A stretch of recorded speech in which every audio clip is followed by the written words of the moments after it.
दोस्तों, क्या आपने कभी सोचा है कि आसमान नीला क्यों होता है?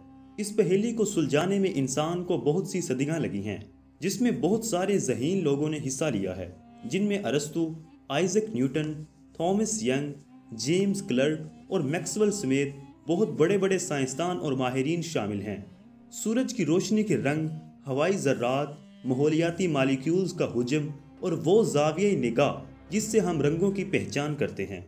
चलिए रियाजियाती मसावातों से हटकर आम फहम अंदाज में रंगों को समझने की कोशिश करते हैं। दोस्तों, तबियाती की रूह से तमाम रंग नज़र आती रोशनी की वो मुख्तलिफ तूल अमवाज हैं जो चीज़ों से टकरा के वापस किसी अज़ू हसी यानी सेंसिस से टकराते हैं। जैसा कि इंसानी आंख उज़ू हसी का काम सरअंजाम देती है, ये भी हो सकता है कि रोशनी की तूल अमवाज का अक्स या फैलाव खुद ही किसी चीज़ के ज़रिए से हो या किसी बैरूनी ज़राए का हिस्सा हो। किसी चीज़ के रंग बदलने का इन्हिसार इस बात पर है कि रोशनी के ज़राए से कौन से रंग हासिल हो रहे हैं। आइजक न्यूटन ने एक मंशूर के साथ इस तजर्बे का अमली मुजाहरा किया कि एक साफ शफाफ दिन में जब हम ऊपर देखते हैं तो आसमान हमें नीला दिखाई देता है। शाम के वक्त सूरज आसमान पर सुर्ख, गुलाबी या संतरे के रंग बखेरता है, लेकिन आसमान नीला क्यों है और डूबता हुआ सूरज सुर्ख क्यों दिखाई देता है? इन सवालों के जवाब के लिए हमें लाजमी तौर पर रोशनी और ज़मीन के माहौल का मुशाहिदा करना होगा। तो आइए चलते हैं। दोस्तों, कुर्रा हवाई बहुत सी गैसों, मालिक्यूल्स और दूसरे मवाद का मरकब है जो ज़मीन के अतराफ फैला हुआ है। हमारा कुर्रा हवाई का 78% हिस्सा नाइट्रोजन, 21% ऑक्सीजन पर मुश्तमिल है। बकिया हिस्सा ऑर्गन गैसेस, पानी की हालत में पाया जाता है। इसके अलावा कलील मिकदार में दीगर गैसें, समंदर से नमक के ज़र्रात, धूल का जल, राख और जर्ग के छोटे ठोस ज़र्रात उड़ते फिरते हैं। दोस्तों, माहौल की तश्कील का ताल्लुक महल्ले वकू, मौसम और बहुत सी दूसरी चीज़ों पर मुनहसर होता है। समुद्री इलाकों में आने वाले तूफ़ान के बाद फ़ज़ा में पानी की ज़्यादा मिकदार का मौजूद होना या आतश फ़शाई के इलाकों में हो सकता है कि फ़िज़ा में राख की बहुत ज़्यादा मिकदार मौजूद हो। रोशनी तवानाई की एक बहुत बड़ी किस्म है जो मौजों की सूरत में सफ़र करती है। तवानाई की और बहुत सी इकसाम मौजों की सूरत में बहती हैं। मिसाल के तौर पर हवा की आवाज़ थरथराती मौज है, और इसी तरह रोशनी बरकी मकनातीस मैदान की थरथराती मौजें हैं।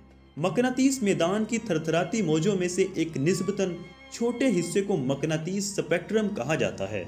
मकनातीसी मौज खला में 2,99,792 किलोमीटर फी सेकंड की रफ्तार से सफ़र करती है, जिसे रोशनी की रफ्तार कहा जाता है।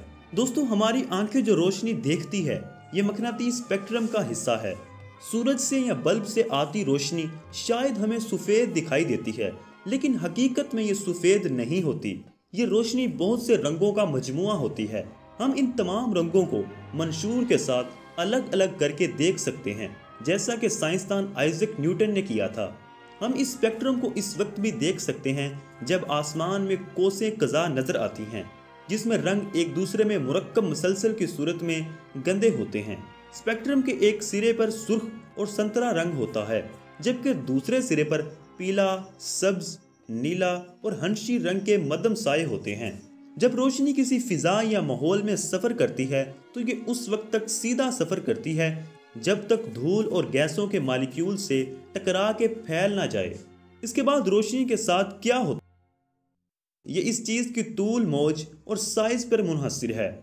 गैसों के मालिक्यूल्स नज़र आती रोशनी की तूल मौज से छोटे होते हैं। अगर रोशनी इन मालिक्यूल्स के अंदरून पहुंच जाए तो ये मुख्तलिफ रद्द अमल जाहिर करेंगे। जब रोशनी गैस के मालिक्यूल से टकराती है तो इनमें से कुछ रोशनी को जज़ब कर लेते हैं, जबकि कुछ लम्हे में मालिक्यूल ताबकारी पैदा करता है और रोशनी की एक मुख्तलिफ सिमत में तरसील शुरू कर देता है। जो रंग मालिक्यूल जज़ब करेगा, सिर्फ इसी रंग की तरसील आगे होगी। तमाम रंग जज़ब हो सकते हैं, लेकिन नीला रंग जो कि आला तदद फ्रिक्वेंसीज का हामिल है वो ज़्यादा जज़ब होता है। दोस्तों, आसमान का नीला रंग असल में रेला अमल फैलाव का नतीजा है। जब रोशनी किसी फिजा में दाखिल होती है तो इनमें से ज़्यादातर लंबी तूल मौज गुजर जाती है। सुर्ख रंग, संतरा और पीला हवा के साथ असर अंदाज होते हैं। सूरज की रोशनी जब कुर्रा हवाई से टकराती है तो रोशनी की लंबी सुर्ख लहर इसमें से गुजरती है। लेकिन नीली रोशनी गैस के मॉलिक्यूल से टकराकर फैल जाती है। यूं हमें आसमान नीला दिखाई देता है। डूबते सूरज की रोशनी को ज्यादा कुर्राई हवाई से गुजरना पड़ता है, इसलिए रोशनी की छोटी लहरें गैसों से टकरा के फैल जाती हैं और सिर्फ सुर्ख रोशनी की लहर गुजरती है। इसीलिए जब सूरज डूबता है तो हमें सुर्ख दिखाई देता है। अब अगर हमें जमीन से ऊपर नजर आने कुर्रा हवाई में रोशनी की लहरों को हम आसमान समझते हैं तो वो महज रोशनी की रंगों का अक्स होता है, आसमान नहीं होता। हम जब भी ऊपर की तरफ देखते हैं तो ये आसमान नहीं होता, ये महज रोशनी की रंगों का अक्स होता है। जी दोस्तों, आज की मालूमाती वीडियो आप सबको कैसी लगी हमें कमेंट बॉक्स में ज़रूर बताइएगा। वीडियो को लाइक करने के साथ साथ अपने दोस्तों के साथ ज़रूर शेयर करें। जल्द मुलाकात होगी एक नई वीडियो के साथ।